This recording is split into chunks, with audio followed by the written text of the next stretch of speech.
In the studio with me is my lovely friend, PhilBedford. He's a business coach and relationship marketing expert at Ascentive Marketing and Management Consultancy. He's also an author, and a few years ago, I did a workshop with him, which was fascinating, but so much fun. I still remember it to this day. It made me realize that the job I was doing was actually perfect for my personality trait.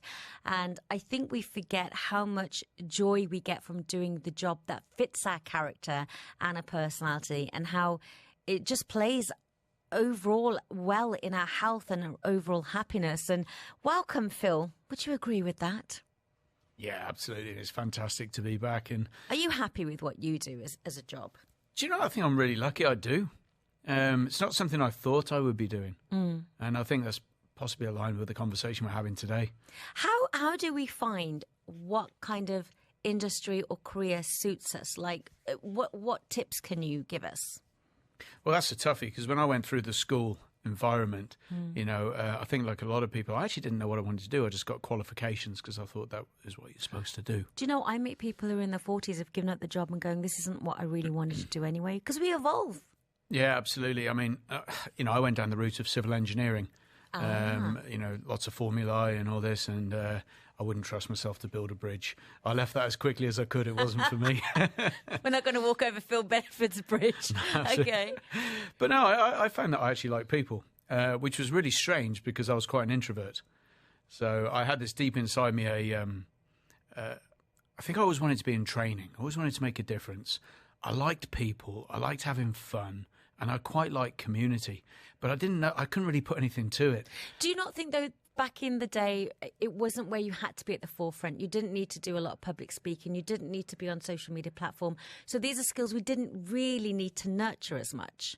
Well, let's face it, in those days, they probably didn't exist, social media and all that. I remember arriving in Dubai in, I think it was 98, and I got my first email account. Oh, my God, I remember getting my first email, but it was in another room on a computer in university. And I said to my colleague, why on earth would I go to another room just to open a message when that person can just call me? I just couldn't understand the concept, because we didn't carry computers with us that time, did we? They were massive. No, at all. I remember the days when you used to go to a concert or something, and it was like you just lose your friends and you say, well, I'll meet you by the door if I miss you. Right? And they'd be there. Everyone would be there. Somehow, magically, you just turn up. Oh, I know. So tell everybody exactly what you do and how you help people. Well, I mean, as I say, I've transitioned into this amazing space. What you might call it is relationship marketing. And so I spend my life primarily working with entrepreneurs and helping them to build communities, surround themselves with people that have a multitude of skills, a multitude of connections, and the ability to want to help each other. And what it does, it goes back to the concept of you can do things alone, or you can surround yourself with people that will help you on your journey. Yeah. And that's really what I do. I build those communities and also show people how to use them through applying a process to that, because not everyone's natural at that. But is this coming out of your own experience of working within business and the highs and lows that you've had to face? Again, I think it was a bit of a natural transition. I went from an employed job, which is when I first arrived in Dubai. So I was employed by an exhibition stand company. And on the side, I was teaching salsa. So I started to... You didn't know that? You have many talents. I know that for a fact. But not I didn't know salsa. Yeah, salsa. So I started a salsa community. I was teaching 4 or 5 nights a week while I had my day job. So your day job, you're in a suit. And salsa, was it like a black shirt, open buttoned with like, I just got this... There's a character in a Jennifer Lopez movie where he's like got his wig and everything. No, I was actually interviewed by one of the newspapers here. Yeah. And they said they walked in because they were going to interview Phil about salsa. And they said they were walking around looking for this tall Latin dark-haired guy. And if you can't see me, I'm bald, I'm short, I'm white, and I'm English. And it was they just walked straight past me. So, the UAE encourages so much entrepreneurship here. And, so many people move here thinking, yeah, I'm going to start my own company, because it's encouraged, it's supported so much here, especially compared to a lot of Western companies. But a lot of the time, especially online, we only see the glamorous side of entrepreneurs. So before anyone wants to take that first step into starting a business, what advice do you actually give them? What do they need to consider? Yeah, I think there's two things. One is you can actually start to do a bit of research on this. In fact, I wrote a book called The 7 Deadly Startup Sins. You've written a lot of books. On this theme. Because what we've seen over the years is people tend to make the same categories of mistakes time after time after time. So I wrote a book on it. But what I've found is very interesting is a lot of entrepreneurs, because they have that sort of drive, they don't actually want to take advice. They'd rather just do it themselves. Do it their way. But that's a little bit like going up to your son and saying, whatever you do, don't touch that, it's hot. So they touch it. And I think that's kind of the entrepreneurial journey for a lot of people. They don't want to get advice. They won't take it. They make the mistakes. And some people are lucky enough to stay and others aren't. So I think my success was, or my recommendation is, try and learn from either from books or from studies, or go and surround yourself with other people that have done it. So you can send a text to us and Phil will be here to answer them. Simi has said, any tips on standing out from your competitors? So I'm starting my own home bakery. And as you know, there are so many out there. My products are all natural, no artificial colorings or additives, and are vegan. So how can I stand out? Because it's not like no one else is doing all vegan. Yeah, I think obviously knowing exactly what sets you apart from your competition is one thing. The other thing is, of course, there's no point being the world's best kept secret. So you have to find a way of getting out there. If you're not visible, you're invisible, as they say. You're not visible, you're invisible. And the challenge is for a small business owner is, how do I become visible? Often with limited funds. Absolutely. And also, which channel do I go down? Because historically, people tell me I have to spend loads of money on X channel. But then we are lucky in a certain way because, before you would have to pay for ads in newspapers, marketing billboards.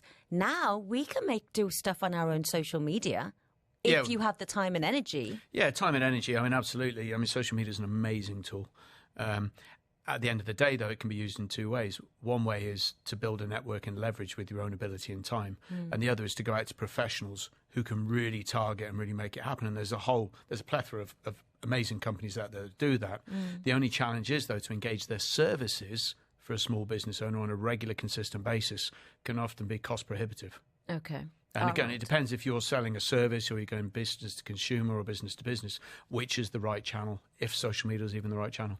Okay, well, Phil Bedford is with us. He's a business coach. If you have any questions, you're a budding entrepreneur, any questions about business, do text us on 4001.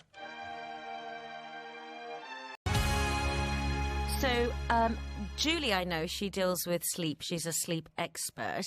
And when you are a small business owner, someone like Julie, for example, you have to market yourself. You've got to go on social media. You've got to do your own counts. You've got to network. You've got to do the interviews, the client meetings, manage staff. Where is the priority? I mean, she's trying to build an online course. How do you manage all of that? You're a one-man band, basically. Yeah, I mean, it's a big question. Like you said, there's so many things to do as an entrepreneur, right? Yeah. You've got to think of your product. You've got to market it. Obviously, the content's got to be applicable to the right people. I've heard Julie's fantastic, and I've just asked Julie, I've asked Punam for a referral. Yeah, because his wife's not sleeping, so I'll connect you both. So a bit of a bonus already. Yeah. But again, there's so many things. I've got my own online courses as well. And obviously, the content's one thing. It could be the best content in the world. But if you're not pushing it out there, people don't know. But if you're not pushing it and marketing it, and you know who to, so I think that's the biggest thing. Otherwise, it just becomes a cost. I do a lot of media training for people and content like presentation, and a lot of them they're very good, but they're shy about putting themselves out there. Any tips on that? Yeah, I mean, at the end of the day, people can be shy. I always say you don't have to put your face on there. It could be your voice and a picture, or you use other footage. You know what I mean? Just so that they can connect with you. Yeah, I mean, the whole thing about putting yourself out there is important, obviously, because if you don't do it, then people can't buy. But you've got to find a way that works for you. Yeah. But I think what's important is to really evaluate for what reason you don't want to put it out there. Okay, so for a lot of us, it might be just because we've never done it and we're scared. Right. Other people, it might be because we're not natural at it, but it really depends what's your reason for doing this and whether you're willing to challenge yourself. I remember years ago when I first got involved with business, I was offered the chance at a networking event to speak, and I wouldn't do it because I wasn't sure how to do it. I was too nervous, and it was only a 10-minute presentation, and that potentially cost me business because I wouldn't do it. But over the next couple of years, I started testing myself. I surrounded myself with people who were speakers. I did speaking. I tried it. Fast forward 5 years, I'm standing on a stage in front of 2,000 people in Bangalore, and I'm loving it. So you're with me, right? Are you actually holding yourself back from something you could end up enjoying? So I know there's a lot I can do. Like my father was an entrepreneur, but I have a very different drive. I drive for creativity, and all the finance side is not my expertise. And I usually get business through word of mouth, and also your credibility.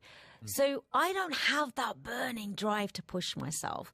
But what personal habits and practices and traits do you need to succeed as an entrepreneur? Because we're told that, you've got to keep pushing, got to keep pushing. But when I look at my father, he had one secretary, had a real estate company, and he had the perfect family work balance. Whereas other people think you need to have 5, 10, 15, grow the staff, make it a franchise. That gives me anxiety when I think of that. So it depends on your personality, right? Absolutely. And I think you got two questions there. The first one is about, the structure of the business. And I think that comes down to, as you've rightly said, deciding what's important to you. Is it balance? Is it harmony with you between you and your family? Or is it just to drive and build this empire? And I think there becomes a decision. Because I know a lot of people who've worked at the top of the top of the top in their businesses. They've had breakdowns, they've had burnout. And now all they want from life is to apply their expertise where they don't have staff and they can call it on their own terms. And then you've got other people that are coming out of the gate. They want to build a global franchise. They want to be at the top, And I think it's just about deciding what's important for you and being okay with that. Well, I take my health over extra money anytime anyway. I think that's the most important thing, because without that, you can't really make much money, can you? Well, I mean, there are people driving themselves into an early grave, so to speak. And what is it that you said to me about Goldsmith? Yes. So I had the pleasure of meeting Dr. Marshall Goldsmith a number of years ago. And he did a speaking gig, and he also gave me an interview on my channel. And he said to me, he asked something that was really profound.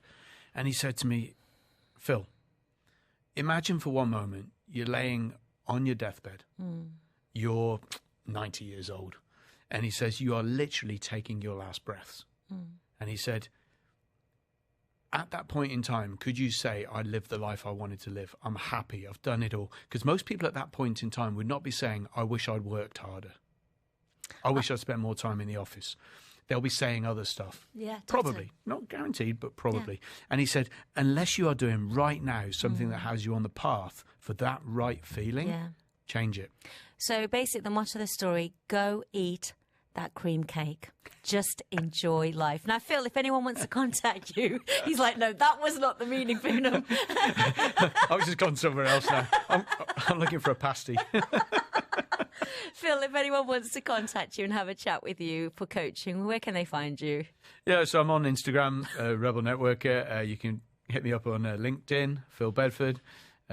Always, I suppose, drop you guys a note if they wanted to, which you can put me in touch. Okay. But those are the best ways. Okay, we're going to go and eat cream cake now. Enjoy.